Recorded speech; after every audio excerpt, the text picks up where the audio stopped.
ဘာပေါ်မှာရှိတဲ့ဗုဒ္ဓဘာသာဝင်နိုင်ငံများထဲမှာမြန်မာနိုင်ငံဟာလည်းတစ်ခုအပါဝင်ဖြစ်ပြီးဘာသာရေးကိုအလေးထားကာကိုးကွယ်နေကြတဲ့နိုင်ငံတစ်နိုင်ငံဖြစ်ပါတယ်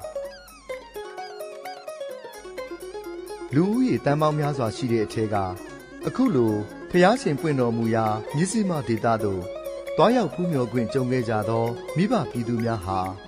တကယ့်ကိုကုသိုလ်ထူးတဲ့ပါရမီရှင်များသာဖြစ်ကြပါတယ်ရှေးကပွင့်တော်မူပြီးသော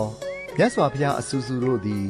ဗုဒ္ဓဂယာမြင်းမြတ်မဟာတွင်ပွင့်တော်မူကြရသလိုနောင်ပွင့်တော်မူကြမည်မြတ်ဗုဒ္ဓအစူစူတို့သည်လည်းဗုဒ္ဓဂယာမြင်းမြတ်မဟာဖြစ်သောဘောဓိပင်ကြီးမန်အောင်မြေအရက်တွင်သာပွင့်ထွန်းပေါ်ပေါက်ကြရစမြဲဖြစ်ပါတယ်ဗုဒ္ဓဂယာအရက်ဒေသဟာဗုဒ္ဓဘာသာဝင်များအတွက်အလေးအမြတ်ပြုတင်သောနေရာတစ်ခုဖြစ်သလိုမြတ်ဗုဒ္ဓနှင့်သက်ဆိုင်သမျှတို့မှာအထူးမြတ်ဆုံးနေရာတစ်ခုလည်းဖြစ်ပါတယ်အခုဖျားဘူးဓမ္မမိတ်ဆွေများဟာဖျားရှင်အစူစူပွင့်တော်မူရာနေရာဖြစ်တဲ့အိန္ဒိယနိုင်ငံဗုဒ္ဓဂယာမြေမြတ်မဟာမှာရှိတဲ့တန်ဝေစနိယနဲ့အဝိဇ္ဇိတဌာနများသို့တွားရောက်ဖူးမြော်ကြမှာဖြစ်ပါတယ်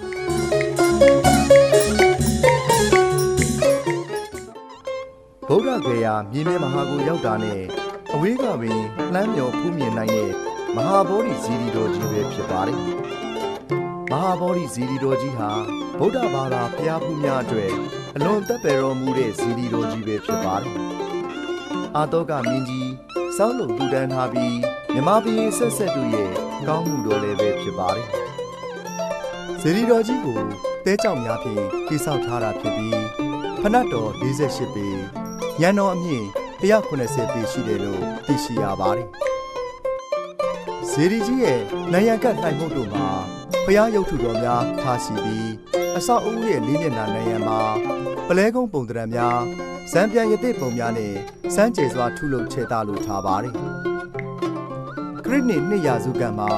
အမည်မထင်ရှားတဲ့မာဂရတိုင်းဘုရင်တစ်ပါးဟာအာတောကမင်းကြီးတည်ထားခဲ့တဲ့ဇီဒီအားအခုမြင်တွေ့နေရတဲ့ဇီဒီတော်ကြီးအဖြစ်ပြုပြင်တည်ဆောက်ခဲ့တာဖြစ်ပါတယ်နောက်ပိုင်းခေတ်ဆက်ဆက်မှာတော့ဘာသာကြားတွေရဲ့ဖြစ်စည်းတာကိုလည်းခံခဲ့ရပါတယ်မြန်မာတက္ကသိုလ်1239ခုနှစ်မှာတော့အိန္ဒိယနိုင်ငံကာလကတ္တာမြို့မှာနန်းဆိုင်နေထိုင်တဲ့ဝိတိုရိယဘုရင်မကြီးထံမင်းတို့မင်းကြီးကအကြောင်းကြားကရူပီတန်80ခန့်လှူဒန်းပြီးမင်းတို့မင်းကြီးကိုစားဘုရင်မကြီးကဇေဒီတော်ကြီးကိုပြုပြင်ခဲ့တယ်လို့သိခဲ့ရပါတယ်အဲ့ဒီနောက်ပိုင်းမှာတော့ကိဆက်ဆက်ကဗုဒ္ဓဘာသာဝင်တို့ကပြုပြင်ခဲ့ကထိမ့်သိမ်းဆောက်ရှောက်ခဲ့ကြတာပဲဖြစ်ပါတယ်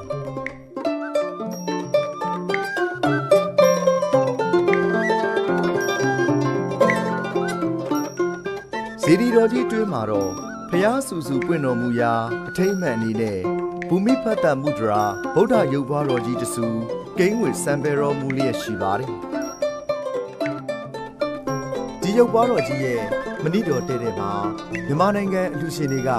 ရွှေတပိတ်တာနဲ့60သားတီတီဖြင့်ပထမ24ပစ္စည်းပုံပြုလုပ်ခါလှူဒန်းထားတာဖြစ်ပါတယ်ဒီရုပ်ပွားတော်တည်ထားတဲ့နေရာမှာမြတ်စွာဘုရားရှင်မန်၅ပါးကိုအောင်မြင်တော်မူပြီးတပ်ပင်ညုတဉာဏ်တော်ကိုရရှိတော်မူခဲ့တဲ့အပရာဇိတရွှေပလင်တော်ကြီးရှိတယ်လို့သိခဲ့ရပါတယ်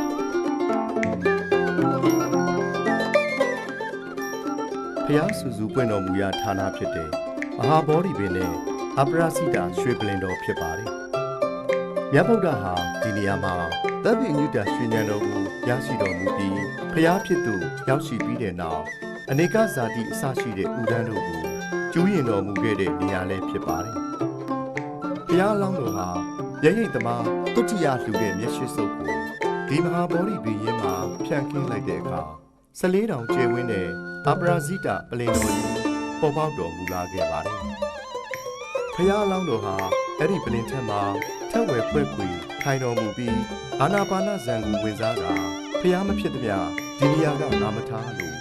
သုရင်ကြီးကဝရိယဖြင့်နေတော်မူခဲ့ပါတယ်။အဲဒီနောက်မှာတော့ကိလေသာအပေါင်းတို့ကိုပယ်ဖြတ်တော်မူကာမလေးတံကိုအစဉ်တိုင်းရပြီးအလုံးစုံသောတရားတို့ကိုသိတတ်တော်မူသောသဗ္ဗညုတဉာဏ်ကိုရရှိတော်မူကာဖျားဖြစ်သူရောက်ရှိတော်မူခဲ့တာပဲဖြစ်ပါတယ်။ဖျားဖြစ်ရာ အပရာစိတပလင်တော်ထက်မှာထက်ဝဲဖွဲ့ခွေထိုင်နေတော်မူပြီးပရိစ္ဆသမုပ္ပါဒဓမ္မကိုအနုလုံပရိလုံအားဖြင့်ဆင်ခြင်တော်မူကားမြတ်စွာဘုရားဟာဤပလင်ထက်မှာဖလားတမဘတ်ကိုဝင်စားတော်မူပြီးခုနှစ်ရက်ပတ်လုံးတရင်သုံးစံပယ်တော်မူခဲ့ပါတယ်။ဒါကြောင့်ဒီနေရာကိုပထမတတ္တဟလို့ခေါ်ဆိုကြသလိုပလင်ကတတ္တဟလို့လည်းခေါ်ဆိုခဲ့တာပဲဖြစ်ပါတယ်။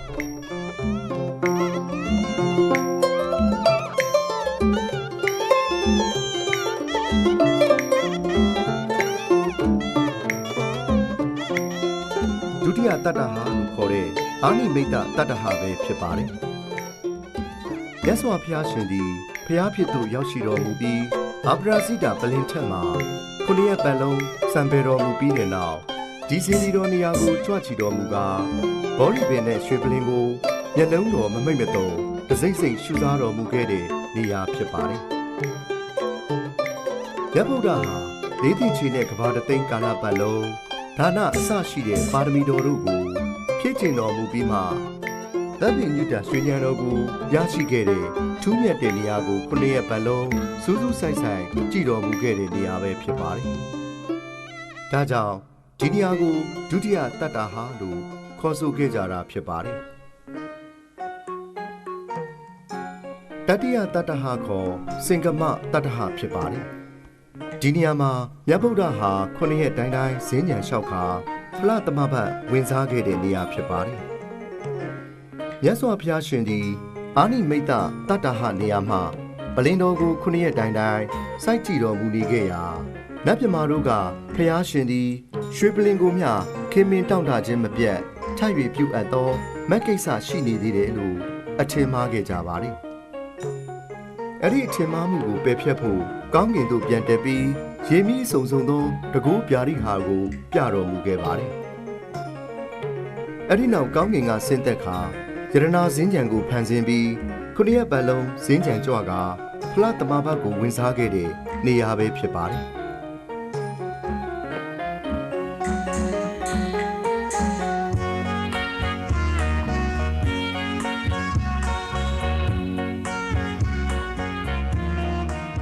စတုထတတ္တဟခေါ်ယရနာဂရရွှေအိမ်တော်ဖြစ်ပါတယ်။မြတ်စွာဘုရားရှင်သည်ခုနှစ်ရက်ပတ်လုံးဈဉ္ဉံကြွပြီးတဲ့နောက်လက်ပြမာတို့ဖန်ဆင်းအပ်သောယရနာဂရဆိုတဲ့ယရနာရွှေအိမ်တော်မှာထက်ဝဲဖွဲ့ခွေနေတော်မူပြီးအဘိဓမ္မာခုနှစ်ကျမ်းကိုစင်ကျင်သုံးသပ်တော်မူကားဖလားတမဘတ်ကိုဝင်စားတော်မူခဲ့ပါတယ်။အဲဒီလိုအဘိဓမ္မာခုနှစ်ကျမ်းကိုသုံးသပ်စင်ကျင်တော်မူခဲ့ရာနောက်ဆုံးကျမ်းဖြစ်တဲ့ပဋ္ဌာန်းကျမ်းတော်မြတ်ကိုစင်ကျင်သုံးသပ်တဲ့အခါမြတ်စွာဘုရားရဲ့ကိုယ်တော်ကနေရောင်ကြီးတော်6တွင်ကွန်ပျူတော်မူခဲ့တာပဲဖြစ်ပါတယ်။ဒါကြောင့်ဒီနေရာကိုယရနာဂရတတ္တဟလို့ခေါ်သလိုစတုထတတ္တဟလို့လည်းခေါ်ဆိုကြပါတယ်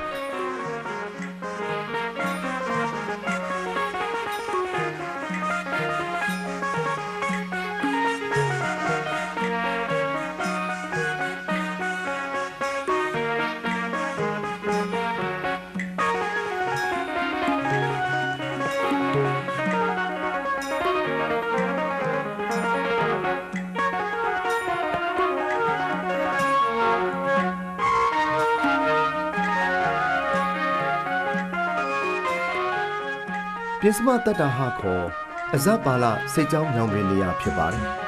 ။မြတ်စွာဘုရားရှင်ဟာယရနာဂရရွှေအိမ်တော်မှာခုနှစ်ရက်တိုင်းတိုင်းတရင်သုံးစံပယ်တော်မူပြီးစိတ်ကြောင်းညောင်ပင်လို့ဆိုတဲ့အဇပါလညောင်ပင်ရင်းကိုကြွချီတော်မူကားခုနှစ်ရက်ပတ်လုံးဖလားတမဘတ်ဝင်စားတော်မူခဲ့ပါတယ်။အဲ့ဒီအချိန်မှာပဲမနတ်ရဲ့သမီးပြူတွေဖျက်ဆီးဖို့ကြိုးစားခဲ့တာကိုအောင်မြင်တော်မူခဲ့ပါတယ်။ဒီနေရာမှာပဲမြတ်ဗုဒ္ဓဟာဘုံဟုတ်ကပုံနာမေးမြန်းတဲ့တမနာဗျမနာအကြောင်းကိုဖြေကြားခဲ့တဲ့နေရာလည်းဖြစ်ပါတယ်။တတ္တတတ္တဟဆံတော်မူပြီးဒီနေရာကိုတဖန်ကြွရောက်တရင်သုံးတော်မူတဲ့အခါဖျားရှင်အားတဟံပရိဗြမာမင်းကဝိနည်းတတ္တဝါအပေါင်းတို့အားတရားဓမ္မများဟောကြားရန်လျှောက်ထားတောင်းပန်ခဲ့တဲ့နေရာလည်းဖြစ်ပါတယ်။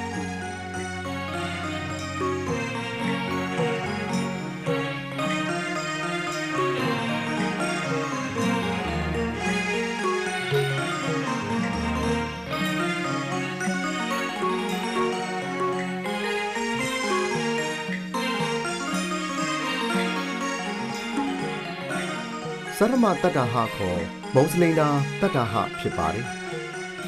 မြတ်ဗုဒ္ဓဟာအဇပါလညောင်ပင်ရင်းမှာခုနှစ်ရက်တိုင်းတိုင်းစံပေတော်မူပြီးမုံစလိန်နာရေအိုင်အနီးမှာခုနှစ်ရက်ပတ်လုံးအရဟတဖို့ချမ်းသာကိုခံစားတော်မူခဲ့တဲ့နေရာဖြစ်ပါတယ်အဲ့ဒီအချိန်မှာစัจ जा မင်းပေါ်ထွန်းတဲ့အခါနဲ့ဖျားရှင်ပွင့်ထွန်းတော်မူတဲ့အခါမှသာရွာသွန်းခြင်းဖြစ်တဲ့အခါမဲ့မိုးကြီးဟာခုနှစ်ရက်တိုင်းတိုင်းတီးထန်စွာရုတ်တရက်ရွာသွန်းခဲ့ပါတယ်အဲ့ဒီလိုမိုးကြီးရွာသွန်းလိုက်တဲ့အခါရေကန်ကြီးကိုစောင့်တဲ့မုံစလိန်နာနဂါမင်းဟာမိမိရဲ့ခန္ဓာကိုယ်ကိုပလင်းတစ်ခွဲပြုလုပ်ပြီးဖျားရှင်ရဲ့ဥကောင်းထက်ကနေပပြင်းနဲ့အုံမိုးကဖျားရှင်အားမိုးမဆိုးဆွရလေအောင်ခုနှစ်ရက်ပတ်လုံးစောင့်ရှောက်ခဲ့ပါတယ်အဲဒါကြောင့်ဒီနေရာဟာမုံစလိန်နာတတ္တဟခေါ်သတ္တမတတ္တဟပဲဖြစ်ပါတယ်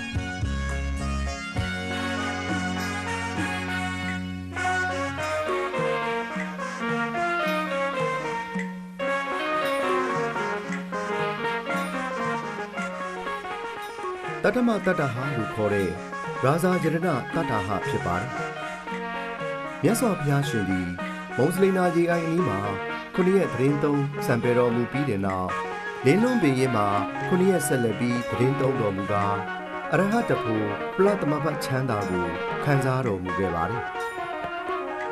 လင်းလုံးပင်ကိုရာဇာယရဏလို့ခေါ်တာကြောင့်ဒီနေရာကိုလည်းရာဇာယရဏတတ္တဟလို့ခေါ်ခဲ့ကြတာပဲဖြစ်ပါတယ်တတ္တတတ္တဟပြည့်လို့49ရက်မြောက်တဲ့နေ့မှာတော့တရားမင်းဆက်ကတ်တဲ့အနောတရေအိုင်ကရေဖြင့်ဂရင်းစေခြင်းမျက်နှာတော်တခြင်းများပြုလုပ်တော်မူပြီးစေးကျစုသည်ဂုံယုံဒံပူတို့ကိုဖုံးပေးတုံးဆောင်တော်မူပြီးတဲ့နောက်လင်းလွန်ပင်ရင်မှာပဲသတင်းသုံးနေတော်မူခဲ့ပါတယ်အဲ့ဒီအချိန်မြန်မာနိုင်ငံဥက္ကလာပမြို့ကလဲကုံတဲ့နှစ်ဦးဖြစ်တဲ့တဖုတ်တနဲ့ဗန်လိကာတို့ကမြတ်စွာဘုရားရှင်အားမုတ်ကျွတ်ကျစ်ခေါ်ပြောင်းမုံစုပ်တို့ကိုစက်ကတ်လှူဒန်းခဲ့တဲ့နေရာလေးပဲဖြစ်ပါတယ်။အဲဒီနေရာမှာပင်မြတ်စွာဘုရားရှင်ဟာဂုံတဲ့ညီနောင်တို့အားဗုဒ္ဓံတရဏံကိစ္ဆာမိဓမ္မံတရဏံကိစ္ဆာမိဟူသောဘေဝါစိကတရဏဂုံနှစ်ပါးတို့ကိုပရမဆုံးတိဆောက်ခွင့်နဲ့အတူစံတော်ရှိစုတို့ကိုလည်းပေးသနာတော်မူခဲ့ပါတယ်။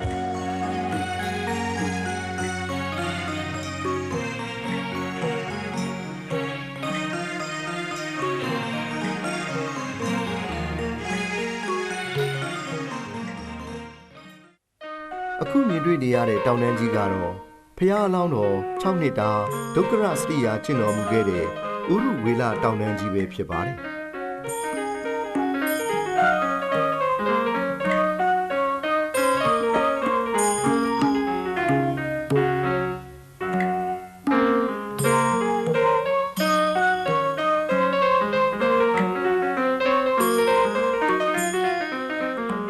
ဖျားအလောင်းတော်ဟာတက်တော်29နှစ်အရွယ်မှာသူ့ကိုသူနာသူသေးရဟန်းအစရှိတဲ့နမိတ်ကြီး၄ပါးကိုမြင်တွေ့တာကြောင့်ဂျီနန်စည်းစိမ်ကိုစွန့်ပြီးကပိလဝိနေပြည်တော်မှတောထွက်တော်မူရာမှာအစဉ်တိုင်းကြွလာခဲ့ရာမှာဒီဥရုဝေလတော်ကိုရောက်ရှိခဲ့တာပဲဖြစ်ပါတယ်ဒီနေရာမှာဖျားလောင်းတော်ဟာတမန်လူများမကျင့်နိုင်တဲ့ဒုက္ခရစရိယာအကျင့်ကို6နှစ်တာကျင့်တော်မူခဲ့ပါတယ်ဒီဒုက္ခရစရိယာအကျင့်ဟာကောင်းမြတ်တဲ့အကျင့်မဟုတ်ဘဲခန္ဓာကိုယ်ကိုပင်ပန်းပြီးသဗ္ဗညုတဉာဏ်ကိုရရှိစေနိုင်တဲ့အကျင့်မျိုးမဟုတ်တာကိုသိတော်မူလာတဲ့အချိန်မှာဒုက္ခရစရိယာအကျင့်ကိုစွန့်လွတ်တော်မူပြီးမျက်စိမှပရိပရာခေါ်မက္ခင်ရှင်ပါအကျင့်တရားကိုပြောင်းလဲပြီးကျင့်တော်မူခဲ့တာပဲဖြစ်ပါတယ်ဒီနေရာကတော့သူဇာတာတထေသမီးကကနာနိုစွန်းလူရန်နေရာပဲဖြစ်ပါတယ်ဖျားလောင်းတော်ဟာမဟာတက္ကရီ103ခုကစုံလာဆန်း14ရက်နေ့ညမှာအိမ်မက်ကြီး5ပါးကိုမြင်မဲ့တော်မူခဲ့ပြီးငါသည်ဒီနေ့စစ်စစ်ဖျားဖြစ်ရမည်ဟုဆုံးဖြတ်တော်မူခဲ့ကကစုံလာပြည့်နေ့မနေ့စောစောမှာပဲသေနာနီကုန်းရွာကြီးစီကြွချီတော်မူခဲ့ပါတယ်ဆုံးခံဝင်ဖို့အချိန်စောနေသေးတဲ့အတွက်ရွာဦးမှာရှိတဲ့ညောင်ပင်ရင်းမှာထိုင်တော်မူပြီးထွန်းလင်းသောကိုရောင်ကိုဖြစ်စေလျက်ထိုင်နေတော်မူခဲ့ပါတယ်အဲ့ဒီအချိန်သေနာနီကုန်းရွာကြီးတွင်ကသူဇာတာအမည်ရှိတဲ့တထေသမီးဟာညောင်မင်းဆောင်နတ်အားနှစ်စဉ်ပေးဆက်မြင်ကနာနိုစွန်းကပ်ဖို့အတွက်ထွက်လာခဲ့ပါတယ်ဖ ဖျားလောင်းကိုတွေ့တဲ့အခါမှာတော့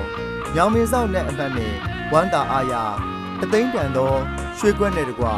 ကနာနိုစွမ်းကိုဒီနေရာမှာစက္ကန့်လှူဒန်းခဲ့တာဖြစ်ပါတယ်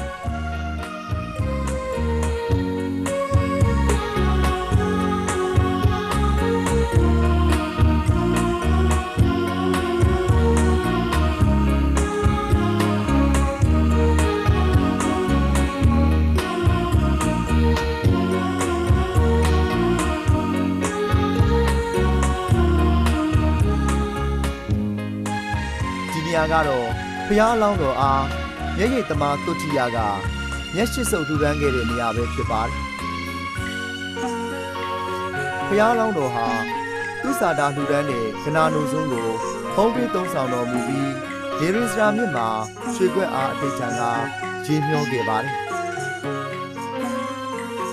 အဲဒီနောက်ဒေရင်စရာမြစ်အနီးအင်ဂျင်တော်မှာနေတန်တော်မူပြီးညချမ်းခါမှာဘောဒီမန်တိုင်းတို့ကြွချီတော်မူတဲ့အတွက်တောတိယကဒီနေရာမှာမျက်ရှိစုပ်ကိုလှူဒန်းခဲ့တာပဲဖြစ်ပါတယ်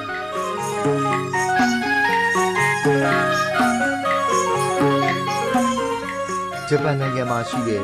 ဂမကုရဗုဒ္ဓရုပ်ပွားတော်ကြီးနဲ့ဘုံစံတူထုလုပ်ထားတဲ့ဂမကုရဗုဒ္ဓရုပ်ပွားတော်ကြီးဖြစ်ပါတယ်